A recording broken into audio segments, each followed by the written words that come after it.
Oh, I like that. Good morning.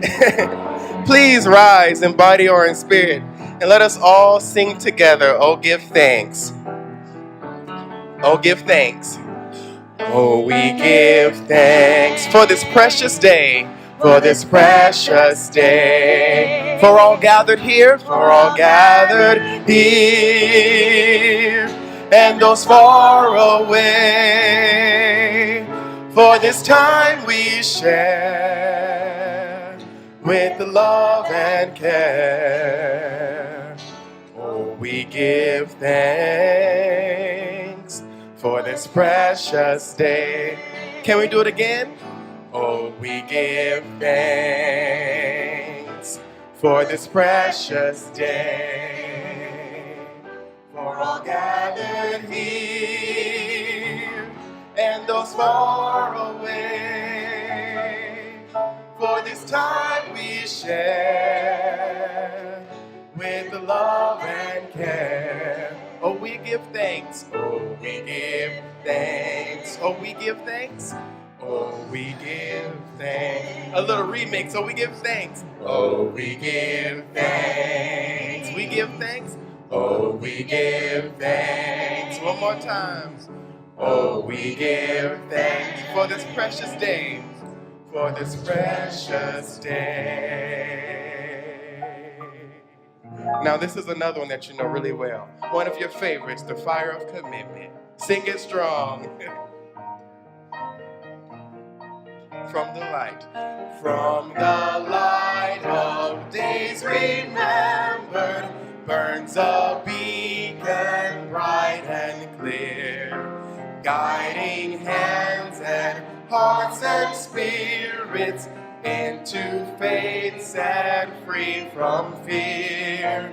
When the fire of commitment sets our mind and soul ablaze, when our hunger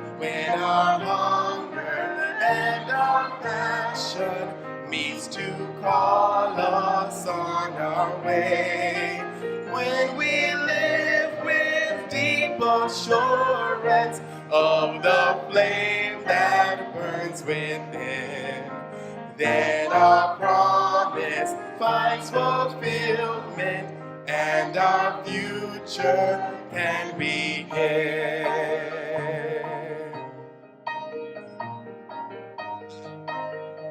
From the stories of our living rings a song both brave and free, calling pilgrims still to witness to the life of liberty.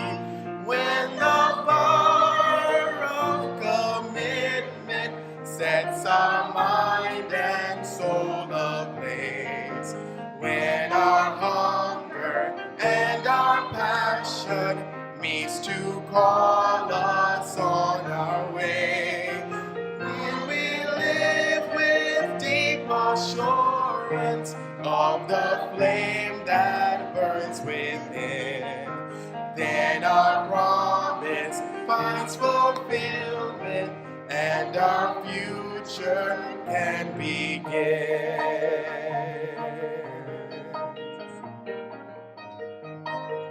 From the dreams of youthful vision, from the dreams of youthful vision, comes a new prophetic voice, which demands a deeper justice built by our courageous choice.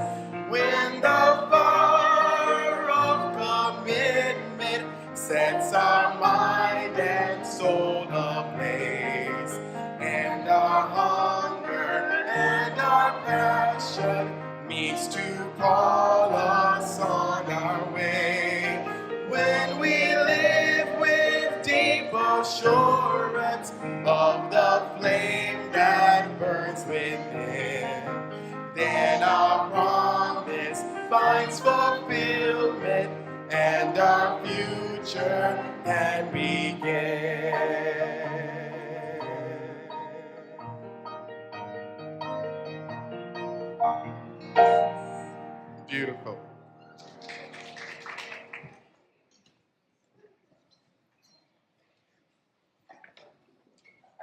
Good morning.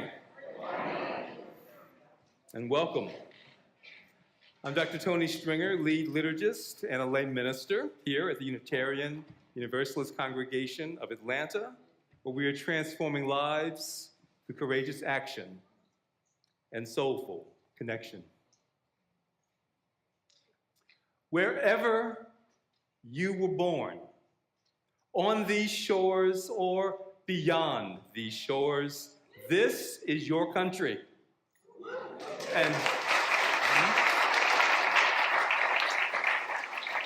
And this is your congregation. You are welcome here. Amen? However you came here, by land or by water, rich or penniless, carrying a passport and visa, or carrying only a hope and a dream, this is your country, and this is your congregation, and you are welcome here. Amen. Amen. Whatever tale and whatever history you bring, whether it is a tale of sadness and a history of woe, or a tale of adventure and a history of promise, this is your country and this is your congregation, and you are welcome here. Amen. Amen. Whatever language you speak or sign, it will be music to our ears and art to our eyes. We will learn to understand it because this is your country and this is your congregation, and you are welcome here. Amen. Amen. On the semi-quincentennial, some would have you think America is only for them, only for those of a particular race, a particular ethnicity, a particular class, a particular gender or sexual orientation, but they lie.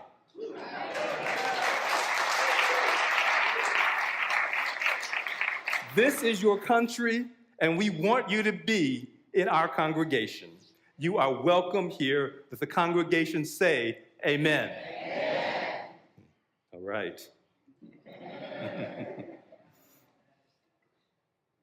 If you're new here and feeling intrigued, we'd love the chance to get to know you better and answer any questions you may have.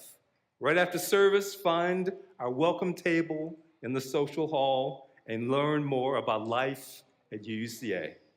We look forward to meeting you. I see these lovely flowers. They're given by Dana Taylor in celebration of Derek Bambach's birthday. Mm-hmm. Everybody say happy birthday.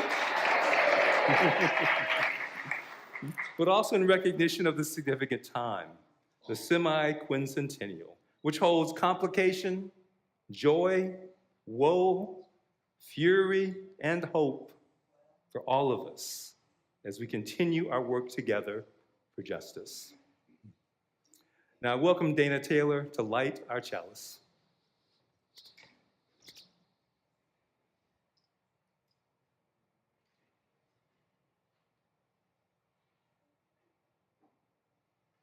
Let's say the chalice lighting words together.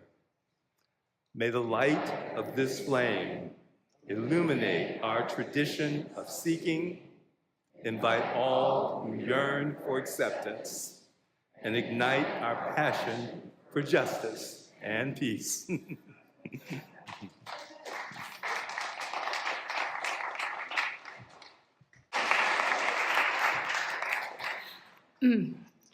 So at this time, I would like to invite members of our Radical Welcome team to the chancel to lead us in this morning's movement prayer. And as they make their way up here, I invite you to rise as you are willing and able and join us.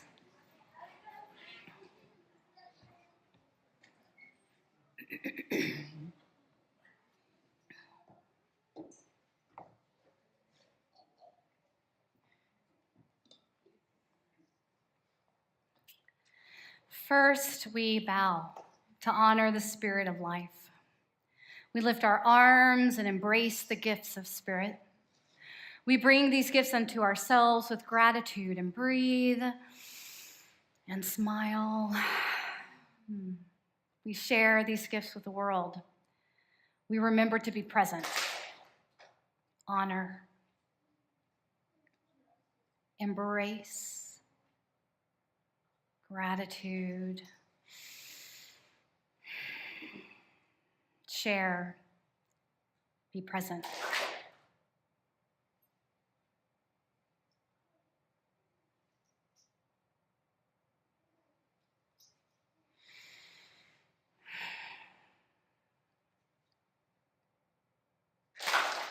Amen. Blessed be. At this time, we would like to invite our children 5th grade and under to exit and join preschool or the Wonder Workshop for this morning. Please note the location for these is just down the hall on the 1st floor. And as our children recess, please take this opportunity to greet your neighbor, especially someone you haven't met.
If you know it, please sing along.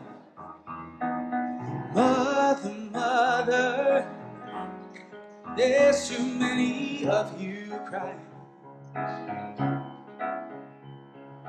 Brother, brother, brother, there's far too many of you dying. You know we've got to find a way to bring some love in here today. Father, Father, there's no need to escalate. War is not the answer. Only love can conquer hate. You see, we've got to find a way to bring some love in here today. Picket lines and picket signs don't punish me with brutality. Come on, talk to me, and you can see, oh, what's going on? What's going on? Yeah, sing it. What's going on? What's going on? Ooh, yeah, yeah, yeah, yeah, yeah.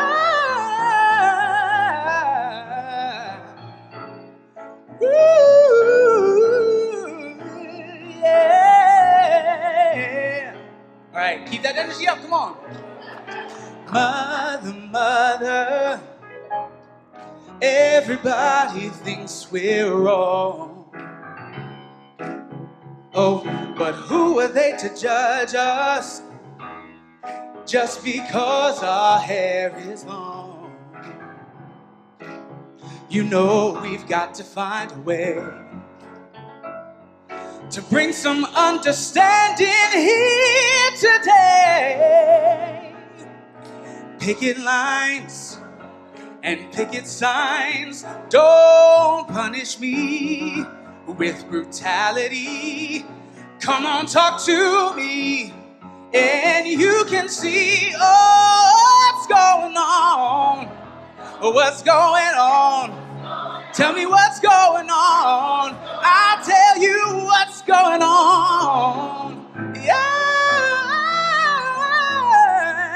Ooh, what's going on? Yeah.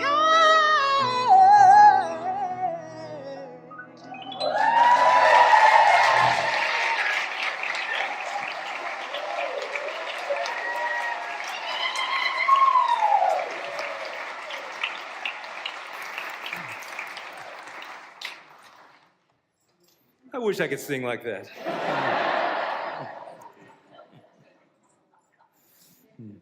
Is America Possible? A reading from historian and civil rights leader Vincent Harding, a colleague of Martin Luther King Jr., who helped write some of Dr. King's most important speeches and later led the King Center here in Atlanta. Harding draws on this line from the book of Proverbs in the Hebrew Scriptures. Where there is no vision, the people perish. Indeed, it is precisely in a period of great spiritual and societal hunger like our own that we most need to open minds, hearts, and memories to those times when women and men actually dreamed of new possibilities for our nation, for our world, and for our own lives.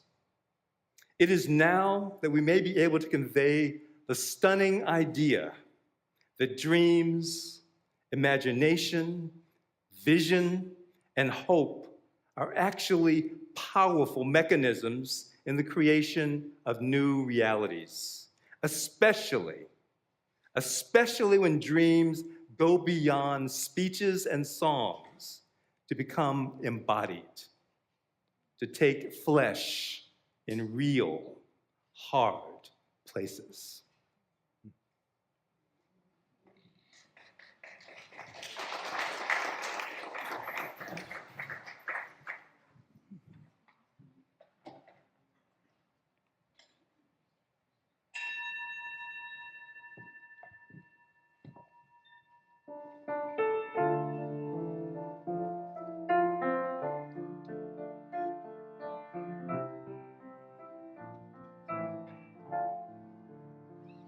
May I be filled with loving kindness.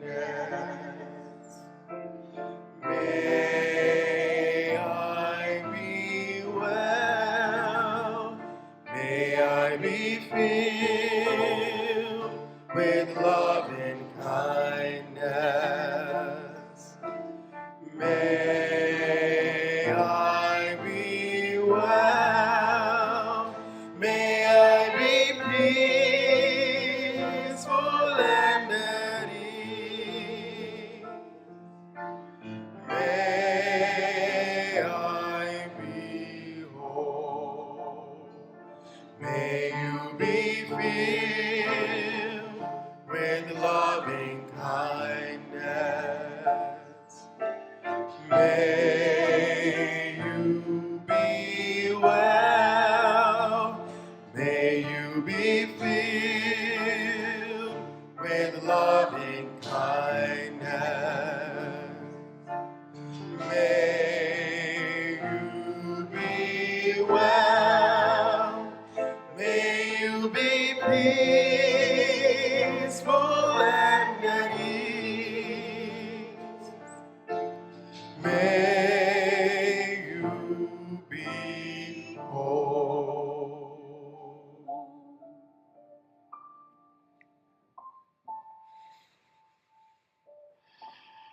Let us put hands on hearts.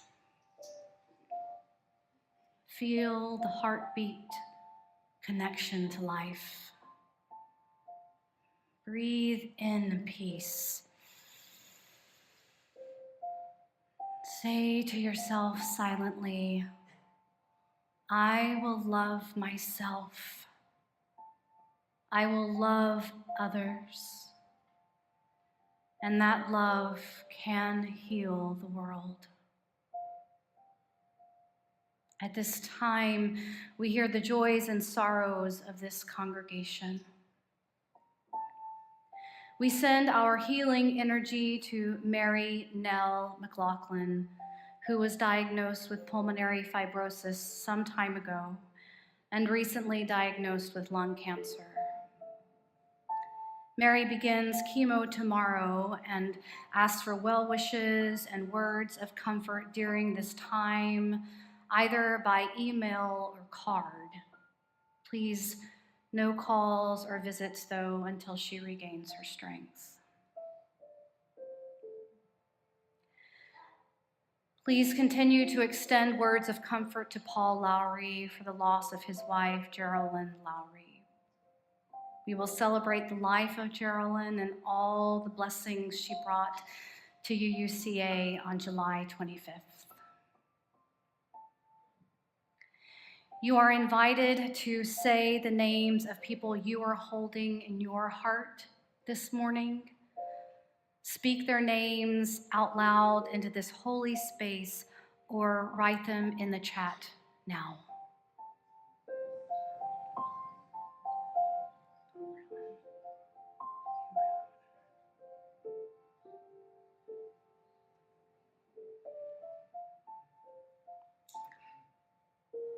May all beings find connection.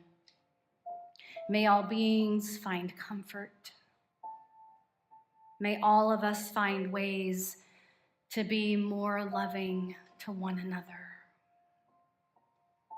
Spirit of life, love eternal, we rest in holy gratitude. We surrender to the mystery beyond ourselves, asking forgiveness for our mistakes, those times we have been selfish or thoughtless. Breathing in and out, we offer grace. We forgive ourselves and each other. We begin again in love. Let us calm our bodies and our minds. We breathe in peace and then exhale. We relax into the space that our intentions make sacred. We enter into the silence.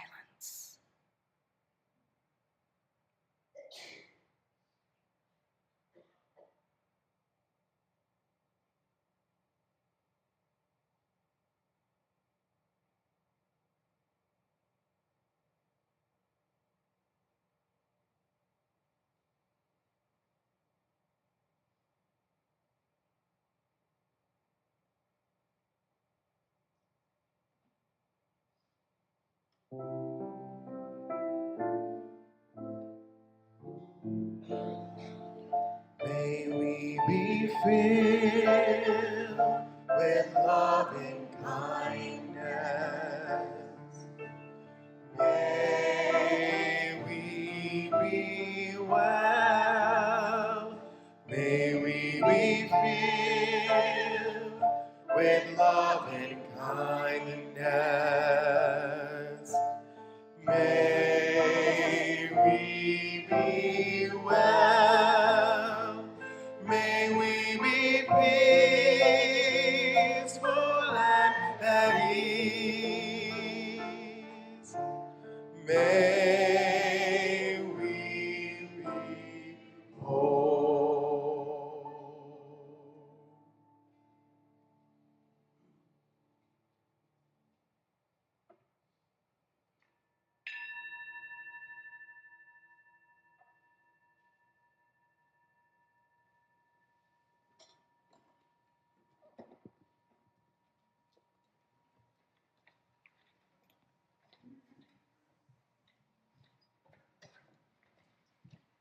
Good morning.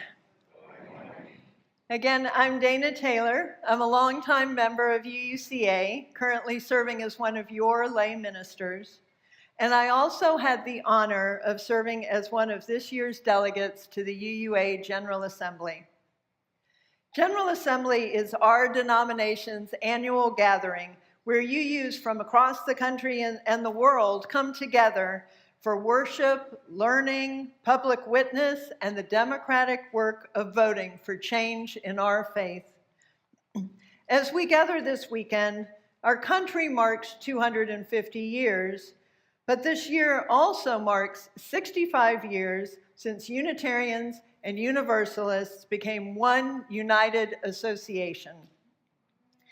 To love this country and this faith honestly is to tell the truth about them. There is beauty and there is contradiction. The promises made, the promises broken, the ideals proclaimed, and the people too often left waiting for those ideals to become real. But our faith also teaches us that becoming is still possible. I was reminded of that at General Assembly, where delegates debated and voted, affirmed public witness, elected new leaders, lifted up youth and emerging adults, and recommitted our association to justice, including immigrant justice and care for the earth. It was not perfect, because democracy never is. It was human, complicated, faithful, and alive. And maybe that is part of what this current time asks of us.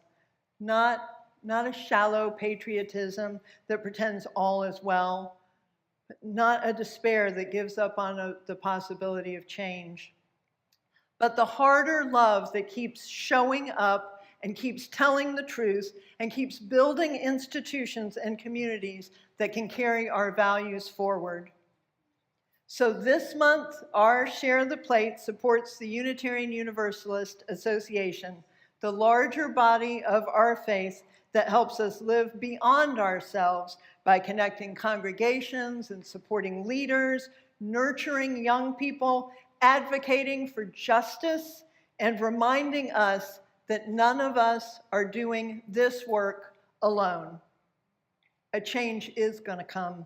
But it does not come by wishing. It comes through people, it comes through covenant, it comes through courage, and it comes through generosity. So today, may we give in support of this wider faith that helps us become who we say we are. The offering will now be given and gratefully received.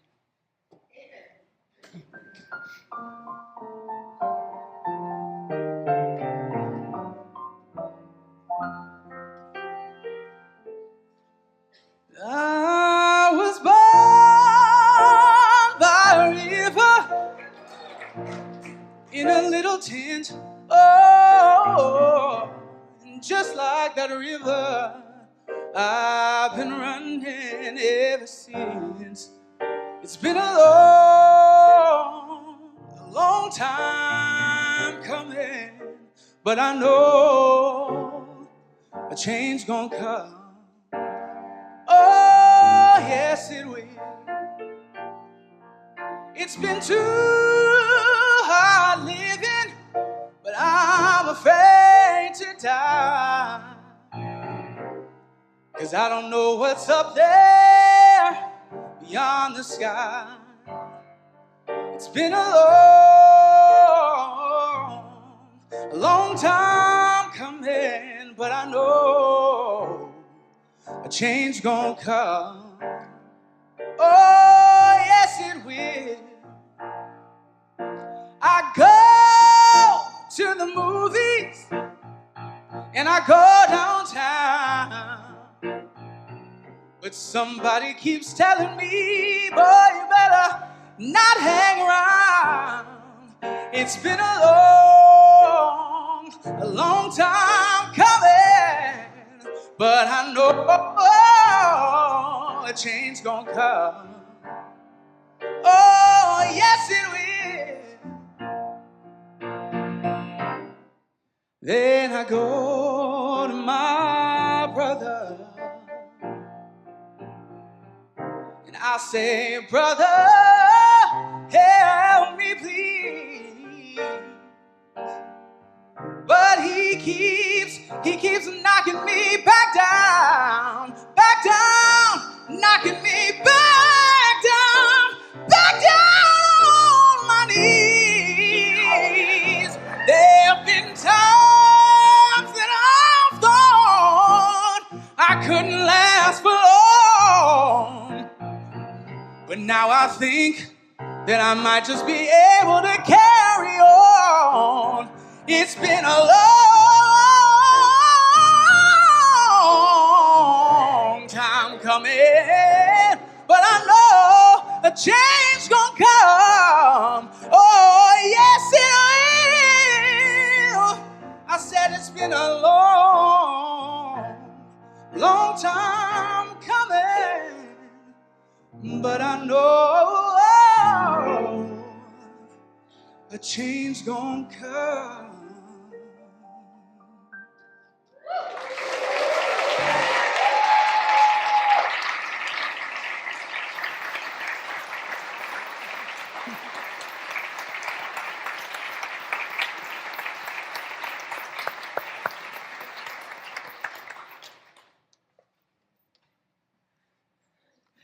Woo! Thank you so much, Chris and Patrick. That was awesome.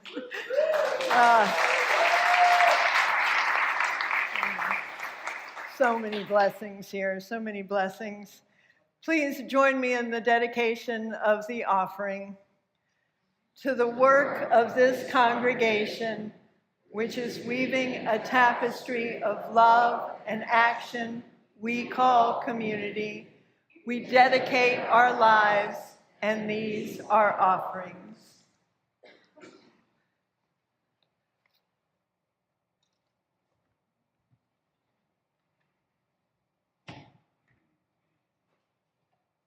Happy July 5th. On July 5th, 1852, in Rochester, New York, a man who had been born into slavery and stood before a hall full of people. They had invited him to help them celebrate the nation's 76th birthday. He did not flatter them. He did not soften it. He told that room that to the enslaved, the 4th of July was a sham, that its shouts of liberty were to the millions still in chains hollow mockery. This 4th of July is yours, he said, not mine. You may rejoice, I must mourn. That was not a man looking on the bright side. That was a man that was holding this nation's feet to the fire in language that was meant to scorch. And yet Frederick Douglass did not walk away. He brought that fire because he still held this country to a promise that it had made and that it had broken, and he did not love America by excusing it. He loved it by refusing to let it off of the hook. And so here we are, 174 years later to the very day, and we gather with the same unfinished question he laid at that room's feet. How do you love a country that has not kept its promise to everyone in it? A little more than a century after Douglass spoke, in October of 1963, Sam Cooke pulled up to a Holiday Inn in Shreveport, Louisiana. He was holding a reservation that he had made over the phone. And when he and his group walked in, they were turned away. He protested loudly, and by the end of the night, he had been arrested for disturbing the peace. Out of that humiliation, in a year that was already soaked in the violence and the hope of a movement, Sam Cooke wrote a song that frightened him. His own friends said it sounded like death. He performed it only once, and 2 weeks before the record came out, he was shot and killed in a Los Angeles motel. He never got to hear how far that song would travel or how many tired and frightened people would lean on it.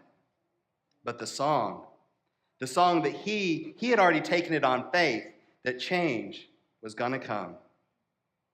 Now, I want to be careful and I want to be honest here because I am standing in this pulpit as a white man. I am reaching from a tradition that is not mine to claim. This music, the soul, the gospel that's beneath it, well, it was born from the Black experience in America. It was made by people who had every reason to give up on this country and who chose instead to sing it forward toward its promise. So my intention this morning is not to borrow its power and to walk away. It's simply to listen and to let it teach me. And here is what it teaches. Soul music can do something that our politics cannot. It can hold grief and hope in the same breath. It does not make you choose. The blue note, it leans down into the sorrow, and the melody, it still climbs toward the light. It's lament and promise in the same measure, in the same song. And it is that sound that I want us to find this morning because America at 250 is not a finished anthem. It is a song that is still being written in a key that is not yet settled and with a bridge that is hard to sing. And here's the part we forget. We aren't actually the audience for it. We're supposed to be the singers. I grew up in small town, Main Street, America. For those of you older among us, you may remember Mayberry from the Andy Griffith Show. Picture that.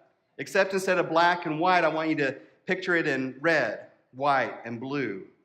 An American flag in every yard and hanging from every light pole. And I want to be honest with you, I loved it. I loved my country with my whole chest. Some of you grew up in a town just like it. You know the one I mean, don't you? It was also the last decades of the Cold War. We still drilled at school for a nuclear blast, so even as a boy, I understood that someone out there, the commies as the older folks called them, was supposedly trying to take it all away. And so when Lee Greenwood came on the radio, I sang at the top of my lungs. And I'm proud to be an American, where at least I know I'm free. And I won't forget the men who died, who gave that right to me. So I gladly stand up next to you and defend her still today. 'Cause there ain't no doubt I love this land. God bless the USA. At the top of my lungs. I meant every word. But here is what I can see now that I could not see then. In my small town, red, white, and blue, and especially white, was about the only diversity of color that I knew. There were Baptist churches, Church of Christ churches, Methodist churches, but not a single temple, not a mosque, not even a Catholic church. I sang about the land of the free long before I'd met most of the people that it was supposedly free for, my little gay self included. And I sang it without ever reckoning with the horror beneath it, that the land itself was taken from the native peoples who were free on it long before our flag ever flew. I suspect I'm like others who loved this country long before we had much of a reason to love it back. And friends, that is not a contradiction. That I'm arguing today is patriotism, the true kind, the real kind, not the kind that needs the country to be perfect before it is loved, the kind that loves it enough to tell it the truth and to stay for the hard work anyway, the kind that keeps widening, amen? America was born in contradiction, and that is not just the cynics talking. That's just the record. On the same parchment, in the same season, this country wrote down some of the most extraordinary ideas that a nation has ever dared to claim, and it built itself on some of the most profound injustice. The genius and the wound in the same document, both true and both there from the very beginning. So when we say that America has always been unfinished, are we insulting it? No, we're simply describing it. The promise, it was written larger than the practice, which means becoming is not America's failure, becoming is America's assignment. A change is going to come, but it will require us. So no, I don't arrive here today with a Hallmark birthday card for America. This 250th birthday arrives in a complicated summer. We are divided in ways that feel different from the ordinary back and forth of a democracy. There are people who used to know each other, who waved across the fence to each other for years, who just aren't sure they even recognize each other anymore. And underneath all of it, a real question asked in both good faith and in fear: what still holds us together at all? Here's one number that names it. At the start of this century, about 9 in 10 Americans told Gallup they were extremely or very proud to be an American. As of last year, that number had fallen to 58%, the lowest that Gallup has measured in the quarter of a century that they have been asking that question. And even our pride in this country and even our grief over it run along the same dividing line as everything else. So in a moment like this, there are two temptations, and I have felt the pull of both, so I'm not pointing my finger this morning at anyone other than myself. The first is nostalgia, the longing for an America that we remember, or at least believe we remember. I will not mock that longing. Some of the greatest patriots I have known are sitting in this room right now. Some of you wore the uniform like my father did. Some of you have stood at the graves of people who died to protect it. The love underneath that longing is real and it is honorable, and I honor it. I only want us to be careful, because nostalgia can quietly whisper that the best of this country is actually behind us, that the work, it's been done. The second temptation is despair, throwing up our hands and just deciding that this whole thing is far too gone, so why bother singing at all? I understand that pull too. Down in my bones, I do. Anyone else? And here's what the two have in common. Both let us put the work down. It is the harder love that picks it back up. It will not pretend that the song is finished, and it will not stop singing. Friends, we have been in dissonant times before, stretches that sounded like everything was falling apart, and I'm telling you, the song, it's kept playing. And even now, in this authoritarian season, despair is not the whole story. When Pew asked Americans this spring to look a generation into the future, fewer of us than before say that we're betting on the very worst. And most of us say that in our own lives, we are hopeful. We've seen glimpses of it this past month with the World Cup. Tourists from around the world are astonished at the cereal aisle in a Walmart supercenter, or discovering raisin toast and apple butter at a Waffle House. You don't know how good we got it.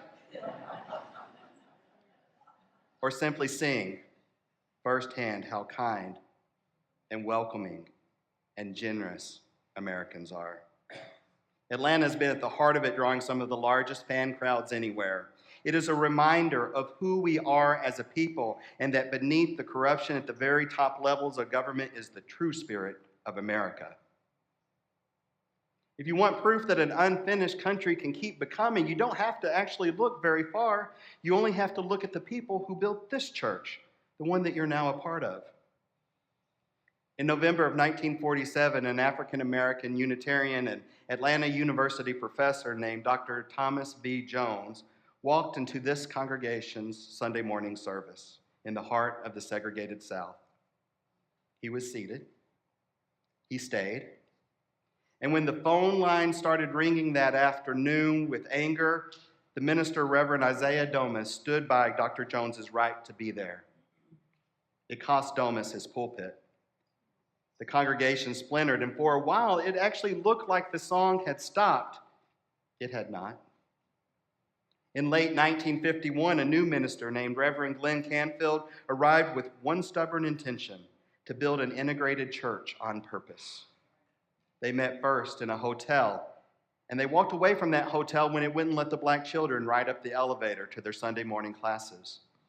Do you hear what that means? They would rather lose their meeting place than to betray their children.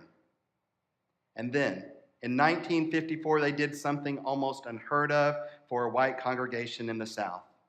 They wrote racial equity into our bylaws, opening membership up to anyone regardless of race, color, nationality, or station in life. In that December, when Whitney Young, later head of the National Urban League, joined this church, it became the first integrated congregation in Atlanta and among the first anywhere in the South. And they paid for it. When the city of Atlanta blocked the land that they wanted to build their new church on, they refused to segregate, and they came out here to unincorporated DeKalb County and built it anyway.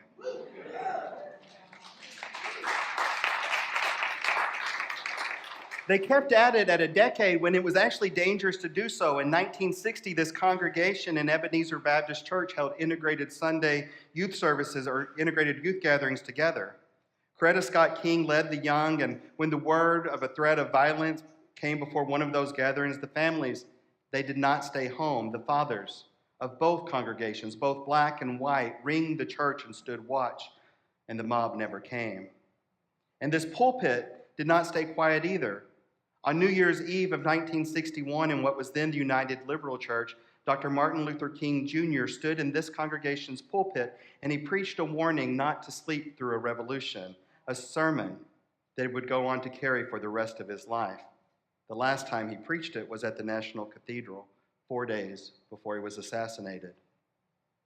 This is the people that you come from. The people who built this congregation and chose an integrated church when the South said no and would rather have lost their building than to betray a child.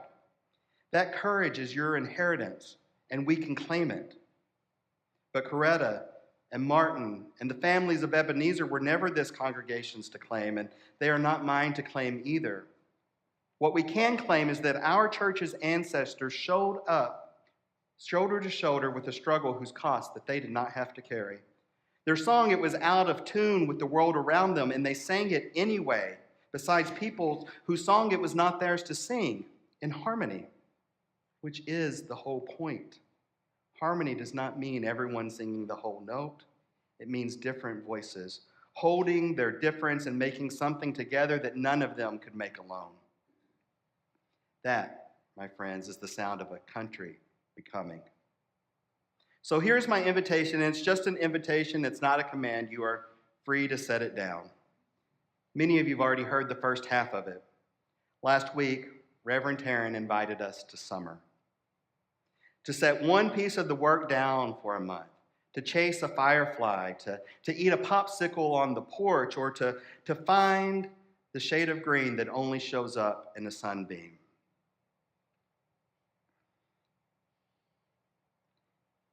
Hear me clearly.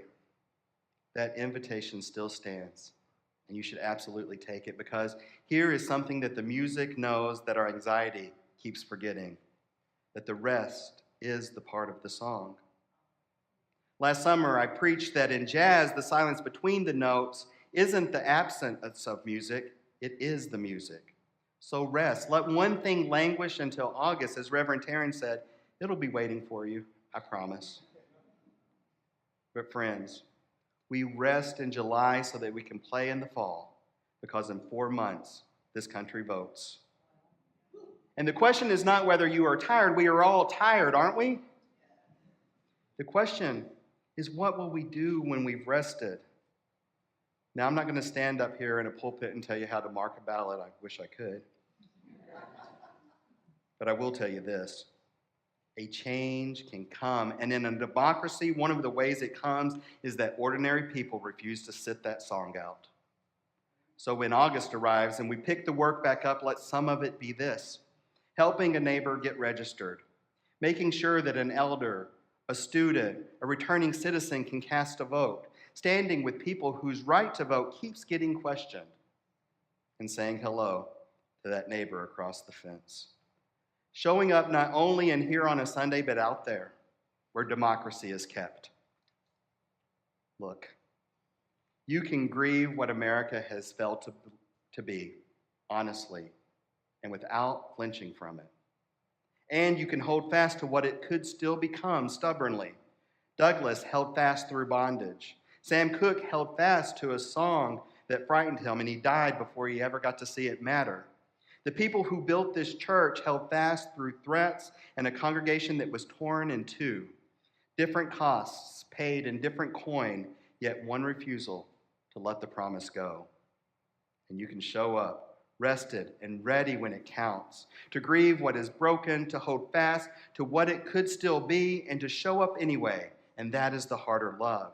That is honest patriotism. That is the assignment. The song of America is not finished, and I want you to hear that as the good news that it is. Because a song that is not finished still has room in it.